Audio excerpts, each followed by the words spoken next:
La bombe a explosé au sein de l'OTAN parce que Petr Hegseth est entré à Bruxelles ce jeudi 18 juin 2026 et il a dit, à la face des alliés européens, que l'Alliance était devenue un tigre de papier. Une rue à sens unique et un poids supporté pendant des décennies par le portefeuille, les soldats et la patience des États-Unis. La critique a visé les ministres de la Défense de l'OTAN au siège de l'Alliance en Belgique. Et elle est arrivée au même moment où l'Europe s'empresse également de renforcer les règles contre l'immigration illégale. Alors que le marché réagit à l'accord de Donald Trump avec l'Iran et fait chuter le pétrole à environ 74 $ le baril américain, la scène a révélé un changement plus important. Donald Trump oblige les alliés à cesser d'utiliser les États-Unis comme un bouclier gratuit. Hegseth a parlé aux côtés du secrétaire général Mark Rutte et a laissé un message que de nombreux dirigeants européens ne voulaient pas entendre. L'OTAN ne peut pas être seulement un comité, une réunion, un petit drapeau et une note diplomatique. Elle doit être une véritable force. Qu'est-ce que Hegseth a révélé au sein de l'OTAN? Pourquoi l'Europe a-t-elle été mise au pied du mur? Comment Trump a-t-il uni pression militaire, immigration et pétrole en une démonstration de pouvoir? Je t'explique tout de suite. Si tu aimes ce genre de contenu direct et sans détour, pense à t'abonner parce qu'ici il y a une vidéo comme ça tous les jours. Hegseth a affirmé que les alliés doivent assumer la défense de leur propre république et il a prévenu que les États-Unis allaient revoir leur présence militaire en Europe. Cette déclaration a eu lieu lors de la réunion des ministres de la Défense de l'OTAN à Bruxelles et elle a mis une exigence simple au centre de la table. Ceux qui veulent de la protection doivent payer la facture, préparer des troupes et tenir leurs engagements. Il a dit que certaines nations échoueront à cette évaluation et que d'autres la réussiront haut la main. Cela signifie que Washington va examiner les bases, les troupes, les contributions, l'accès militaire, le soutien en cas de crise et la réelle volonté des Européens d'agir lorsque la sécurité de l'Occident sera en jeu. La phrase qui a fait le plus mal était la comparaison de l'OTAN avec un tigre de papier. Hegseth a dit que pendant trop longtemps, l'alliance a été à sens unique. Les États-Unis apportent la force militaire, la technologie, le renseignement, les porte-avions, les chasseurs, la dissuasion nucléaire et une présence sur le sol européen. Tandis qu'une partie de l'Europe préfère dépenser moins, se plaindre davantage et attendre que Washington règle les problèmes. Donald Trump a mis cette facture sur la table dès son premier passage à la Maison-Blanche et maintenant le gouvernement américain est passé des plaintes publiques à une révision concrète de la structure militaire. Cette pression ne vient pas de nulle part. La guerre impliquant l'Iran a laissé une blessure au sein de l'OTAN.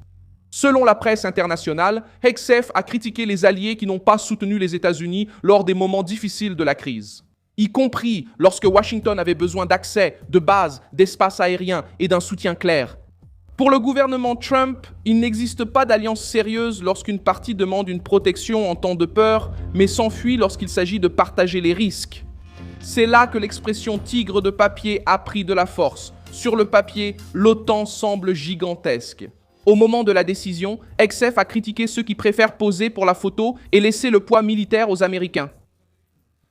Rutte a tenté de maintenir l'image d'unité, mais la réunion a montré que l'unité a désormais un prix. L'OTAN entre dans une phase où les promesses creuses ne suffisent plus.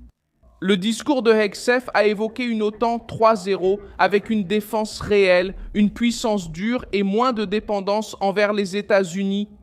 Cela vise directement les gouvernements européens qui, pendant des années, ont considéré Washington comme une assurance militaire automatique.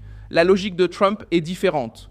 Un allié qui veut une protection doit l'être dans la pratique, pas seulement dans un communiqué officiel. L'exigence de dépenses militaires pèse également. Trump faisait déjà pression sur l'OTAN pour augmenter les investissements dans la défense à 5% du produit intérieur brut d'ici 2035, y compris la défense centrale et les dépenses liées à la sécurité. Ce point a changé la conversation au sein de l'Alliance. Auparavant, de nombreux gouvernements européens considéraient l'augmentation des dépenses comme une exagération américaine. Maintenant, avec la guerre au Moyen-Orient, la Russie faisant pression sur l'Europe de l'Est, des drones frappant Moscou et la menace énergétique dans le détroit d'Ormuz, la facture est tombée. L'Europe se rend compte que dépendre d'une autre armée peut coûter beaucoup plus cher lorsque la crise frappe à la porte. Le gouvernement américain a prouvé que la révision des troupes n'est pas qu'une menace rhétorique. Hegseth a mentionné la réduction des forces par rapport au pic après 2022 et a parlé de ramener la présence américaine à des niveaux antérieurs. Cela signifie que Washington peut repositionner une partie de ses forces, réduire sa contribution dans certaines structures et exiger davantage des alliés. Pour les Européens, l'avertissement est lourd car de nombreuses capacités importantes dépendent encore des États-Unis. Avions, drones, renseignements, logistique, défense aérienne et commandement intégré. Les propos de Hegseth ont eu encore plus d'impact parce qu'ils sont venus en même temps qu'un changement politique en Europe même. L'Union européenne a adopté une nouvelle règle pour accélérer le retour des personnes n'ayant pas le droit légal de rester dans le bloc.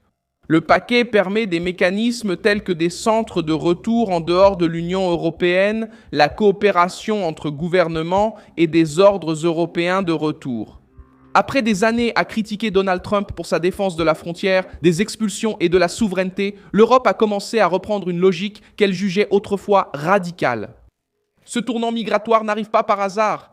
Depuis la grande crise migratoire de 2015-2016, les gouvernements européens font face à une pression sociale, des frontières surchargées, la montée de partis durs en matière d'immigration et la révolte d'une partie de la population. Contre les élites qui ont parlé d'accueil sans calculer l'impact sur la sécurité, le logement, l'emploi et l'identité nationale.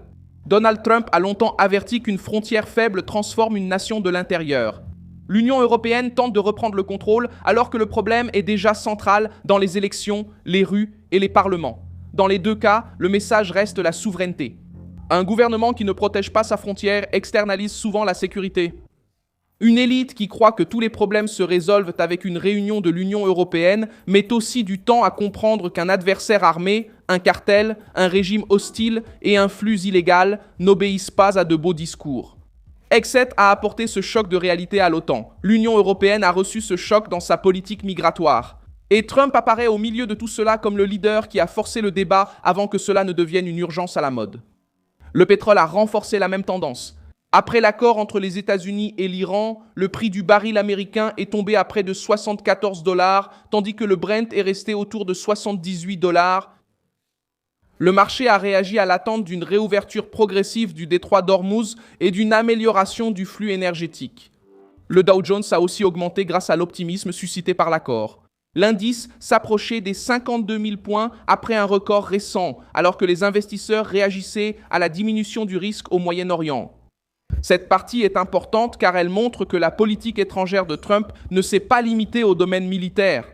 Elle a touché le marché, le pétrole, la confiance des investisseurs et les attentes en matière d'inflation. La Maison-Blanche veut transformer la force en stabilité économique.